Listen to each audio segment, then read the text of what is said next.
جو خبریں آ رہی ہیں، جو ڈرائنگ رومز کی پالیٹکس اور پاور کوریڈورز کی جو چہمگوئیاں ہیں، وہ اب آہستہ آہستہ ایک ایک کر کے باہر آ رہی ہیں، اور پھر وفاقی وزراء جو ہیں وہ بہت زیادہ بے چین نظر آ رہے ہیں، خاص طور پہ مسلم لیگ نواز کے وزراء، اور انتہائی زیادہ بے چین نظر آ رہے ہیں۔ اور کچھ عرصہ پہلے جو وزراء اور جو کابینہ یک لخت بلکہ یکدم حملہ آور ہوئی تھی کہ ہم سب کچھ تہس نہس کر دیں گے اور سب کو جیل میں ڈال دیں گے، وہ اب پابندی، اور جس جماعت کو کچھ عرصہ پہلے پی ٹی آئی کو وہ ایک دہشت گرد تنظیم کہہ رہے تھے اور اس پر پابندی لگانے کی بات کر رہے تھے، اب وہ منت سماجت پر آ چکے ہیں، اور اب ایک نہیں، دو نہیں، بلکہ چار چار وزراء جو ہیں وہ الگ الگ بھانت بھانت کی بولی بول رہے ہیں، اور سب کا نقطہ نظر ایک ہی ہے کہ پلیز اب ہم اس ملک میں بہت زیادہ کرائسس ہے، اس کو ہم آگے ایک جماعت آگے نکال نہیں سکتی، سب کو مل کر نکالنا ہوگا، تمام جماعتیں مل بیٹھیں اور اس سارے کرائسس کو نکالیں۔ بندہ ان سے پوچھے کہ بھائی کون سی جماعت، اس وقت سارے کا سارا ٹولہ جو ہے وہ تو اقتدار میں ہے، سوائے ایک پی ٹی آئی کے باقی سب کے سب تو اقتدار کے مزے لوٹ رہے ہیں، اور اب کون سی سیاسی جماعتیں ہیں جو کہ ان کو بٹھانے کی ضرورت ہے، کیونکہ سب آپ نے پاکستان تحریک انصاف کا مینڈیٹ چھین لیا، جماعت اسلامی کا مینڈیٹ چھین لیا، اچھک زئی صاحب کا مینڈیٹ چھین لیا، جے یو آئی مولانا صاحب بھی کچھ عرصہ کافی سرگرم عمل ہونے کے بعد اب ذرا خاموش ہیں، اور جماعت اسلامی کا دھرنا راولپنڈی میں موجود ہے، اور اس دھرنے کے ان کا دھرنا جو ہے وہ فی الحال ان کا کوئی ارادہ نہیں ہے ختم کرنے کا۔ اور اس وقت جو خبر میں آپ کو دے رہا ہوں کہ سب سے پہلے تو ایک وزیر آئے، پھر دوسرے وزیر آئے، پھر تیسرے، اب احسن اقبال صاحب نے بھی آج کہہ دیا ہے کہ جناب حالات بہت خراب ہیں اور صورتحال بہت مخدوش ہے، سب مل کر بیٹھ کر اس ملک کو بحران سے نکالیں۔ تو کبھی وہ سی پیک کا، اس وقت بھی سی پیک کا جب پہلا دھرنا تھا اس وقت بھی انہوں نے کہا کہ یہ سی پیک روکنے کے لیے ہے، اب پھر انہوں نے کہا سی پیک روکنے کے لیے ہے۔ پچھلے 27 ماہ سے تو پی ٹی آئی نہیں ہے، پی ٹی آئی بھی نہیں ہے، عمران خان صاحب بھی نہیں ہے، کوئی بھی نہیں ہے، قریب نہیں ہے،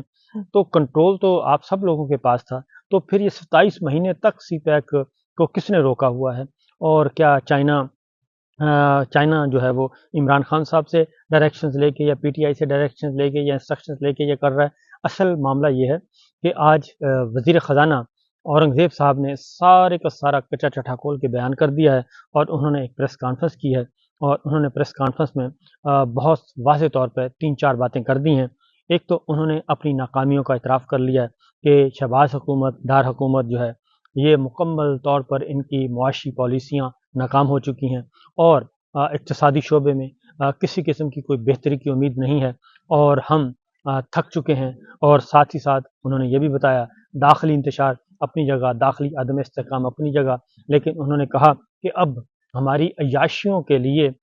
کوئی بھی ملک ہماری مدد کرنے کو تیار نہیں۔ پہلے کچھ پیسے آ جاتے تھے، کہیں سے $1 ارب آیا، کہیں سے 50 کروڑ ڈالر آئے، تو ہم 6 مہینے سال گزار لیتے تھے، اور اب یہ وقت کرتے کرتے یہاں تک پہنچ چکے ہیں کہ اب کوئی بھی ملک جو ہے وہ ہمیں کسی قسم کا اقتصادی تعاون، معاشی تعاون دینے کے لیے تیار نہیں، کوئی قرض دینے کے لیے تیار نہیں، یہاں تک کہ کوئی گرانٹس دینے کے لیے بھی تیار نہیں، امداد دینے کے لیے بھی تیار نہیں، کیونکہ وہ سمجھتا ہے، ہر ملک یہ سمجھتا ہے،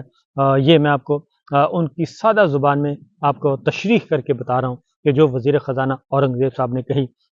انہوں نے 2 اور 2 4 کی طرح بتا دیا کہ جناب اب تک کی ہماری کارکردگی 0 + 0 + 0 = 0 ہے، اور ہم سے کوئی توقع نہ رکھیں۔ یہ جو کچھ بھی بول رہے ہیں، شہباز شریف صاحب کہہ رہے ہیں کہ یہ کوئی اور کہہ رہا ہے کہ جناب ہم اقتصادی طور پہ بہت سنبھال لیں گے، کچھ ایسا نہیں ہے، بلکہ انہوں نے یہ کہا ہے کہ اگلا سال بھی اسی طرح ہی گزرے گا، یعنی 24-25 کے ساتھ ساتھ 25-26 تک انہوں نے اگلے 2 سال کی نوید دے دی ہے، کیونکہ ابھی تو مالی سال شروع ہوا ہے اور ابھی 1 مہینہ بھی نہیں نئے مالی سال کو ہوا، تو وہ اگلے سال کی بھی یہی نوید، بلکہ نوید نہیں، انتہائی بری خبر سنا رہے ہیں کہ اگلا سال بھی ایسا ہی رہے گا، یعنی اس ملک کی تقدیر، پاکستان کے عوام کی تقدیر ابھی تک کوئی چانس نہیں ہے بدلنے کا۔ اور پھر انہوں نے کہا کہ یہ سخت فیصلے اسی طرح جاری و ساری رہیں گے۔ کون سے سخت فیصلے؟ سخت فیصلے، بجلی کے بل جو ہیں وہ بڑھتے رہیں گے، گیس کی قیمتیں بڑھتی رہیں گی، مہنگائی بڑھتی رہے گی، بے روزگاری بڑھتی رہے گی، غربت بڑھتی رہے گی، اور یہ جو اس کے علاوہ اور کچھ بھی نہیں ہے۔ یہ وہ بتا رہے ہیں کہ اگلا ایک سال بھی اسی طرح، اگلا سال بھی اسی طرح ہوگا، یعنی آپ جو جون 26 تک آپ بھول جائیں کہ پاکستان میں کوئی بہتری آئے گی۔ جب ایک وزیر خزانہ، اب یہ وزیر خزانہ گھر کا بھیدی لنکا ڈھائے،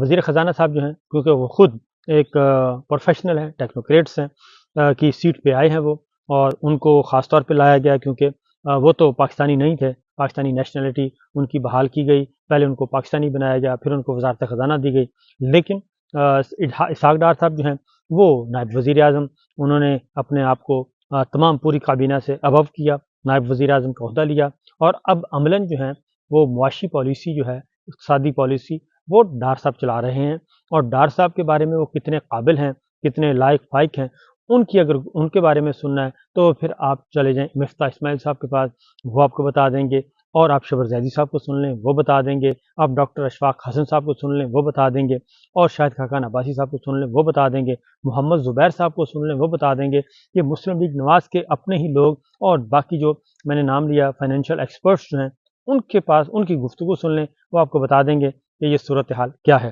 تو بہرحال صورتحال اس وقت سچویشن یہ ہے جی، وزیر خزانہ اورنگزیب صاحب نے سب کچھ کھول کر بیان کر دیا ہے کہ جناب ساڈے تے نہ رہنا، اپنا خیر مناؤ، اپنی اپنی چیزیں ٹھیک کرو، اور یہی وجہ ہے کہ پاکستان کیونکہ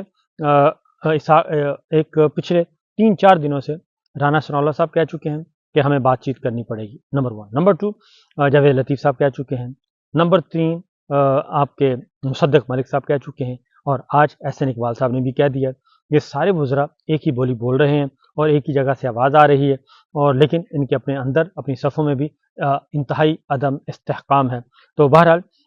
یہ چیزیں اپنی جگہ پہ موجود، یہ تو ہے حکمراں اتحاد کے اندر، اور جبکہ دوسری طرف پاکستان تحریک انصاف بہت زیادہ کانفیڈنٹ ہے، اور اس کے رہنما بڑے پر اعتماد ہیں، اور خاص طور پہ اسد کیسر صاحب نے دوبارہ سے ایک بات کہی ہے، انہوں نے کہا ہے کہ جی دسمبر میں عمران خان صاحب وزیر اعظم ہوں گے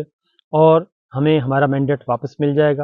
اور ایک بہترین طریقہ یہی ہے کہ فارم 45 والے کو اقتدار میں لایا جائے، فارم 47 جعلی سرکار کو گھر بھیجا جائے، اور جتنی سیٹوں پہ بدیانتی ہوئی ہے، 50 ہیں، 60 ہیں، 70 سیٹیں ہیں، وہ سب کی سب واپس لوٹائی جائیں، اور واپس لوٹا کے پاکستان تحریک انصاف کو دی جائیں، اور اگر یہ ہو جاتا ہے اور عدالتیں آزادانہ طریقے سے فیصلہ کرتی ہیں تو پھر یہ آٹومیٹکلی اسی اسمبلی میں ان ہاؤس تبدیلی، اور عمران خان صاحب وزیر اعظم، پاکستان تحریک انصاف کی حکومت آ جائے گی واپس، اور حالات آگے کی طرف بڑھنے کی کوشش کریں گے۔ اور اگر آپ نے فارم 45 واپس نہ کیے اور فارم 47 کی جعلی سرکار کو اسی طرح چلنے دیا تو پھر نئے انتخابات ہوں گے، اور نئے انتخابات کا نتیجہ بھی یہی نکلے گا کہ پاکستان تحریک انصاف کی حکومت ہوگی۔ تو اصل پرابلم کس کو ہے؟ یہ ڈرایا جا رہا ہے اب جہاں آصف منیر صاحب کو ڈرایا جا رہا ہے، حالانکہ ان کو ڈرنے کی ضرورت نہیں، بلکہ اصل ڈر اور خوف جو ہے وہ چیف الیکشن کمشنر، اس کے 4 ارکان، قاضی صاحب، ان کو ہے، اور خاص طور پہ جاتی عمرہ سرکار کو ہے، جن کی مرکزی حکومت، جن کی صوبائی حکومت جو ہے وہ فارم 47 کے جعلی فارم 47 کی پیداوار ہے۔ تو یہ صورتحال ہے جناب، دیکھتے رہیے اور آگے آگے دیکھیں ہوتا ہے کیا۔ اب کلوزنگ سیریمنی کی طرف یہ بڑھ رہے ہیں، اس کلوزنگ سیریمنی میں یہ پھڑپھڑائیں گے، اور یہ اپنے ہاتھ پاؤں ماریں گے، اور یہ الزامات بھی لگائیں گے، اور بہت زیادہ اگریسونیس بھی شو کریں گے، جارحانہ انداز اختیار کریں گے، لیکن ان سے ڈرنے کی ضرورت نہیں ہے، کیونکہ عوام الناس ان کے ساتھ نہیں ہے، سسٹم ان کو سپورٹ نہیں کر رہا۔ کچھ انڈیویجولز اگر ان کو سپورٹ کر رہے ہیں تو وہ بھی آہستہ آہستہ ان کی سپورٹ بھی دم توڑ جائے گی، اور وہ بھی شاید سروائیو نہ کر سکیں اور ان کو مستقل سپورٹ فراہم نہ کر سکیں۔